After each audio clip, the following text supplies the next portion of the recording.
সারা দিন কাজ করে বাড়ি ফিরে দেখলাম দিদার খুব শরীর খারাপ হয়েছে, তো সেই কারণে দিদা রান্না করতে পারেনি। তখন ভাইকে বললাম যে বাজার থেকে তুই কিছু আন। আর ও দেখো কি কি এনেছে, এখানে রুটি এনেছে, সঙ্গে কিছু মাংস এনেছে। তো তোমাদেরকে একবার দেখাই মাংসটা কীরকম।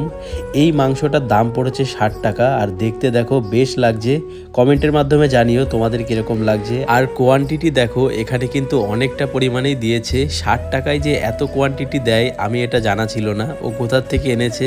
তবে যাই হোক, আমরা দুজনে ভাগ করে নিয়েছিলাম, আর দিদার জন্য আলাদা কিছু আনা হয়েছে। আর বাস্তবটা হলো, যখন খিদে পায় তখন কিন্তু যে কোনো খাবারই ভালো লাগে। আর আমরা তো এখানে মাংস রুটি খাচ্ছি, আমার তো এই জিনিসটা খেতে খুবই ভালো লাগে, মাংস দিয়ে রুটি। তোমাদের কিরকম লাগে কমেন্টের মাধ্যমে জানিও। আর ও যে মাংসটা এনেছে সত্যিই খুব ভালো ছিল, খেতে খুবই ভালো লাগছিল। তো ছোট একটা ভিডিও ছিল, তোমাদের সাথে শেয়ার করলাম। যদি ভালো লেগে থাকে তাহলে একটা লাইক করো, চ্যানেলে নতুন হলে চ্যানেলটিকে অবশ্যই সাবস্ক্রাইব করো। বাই।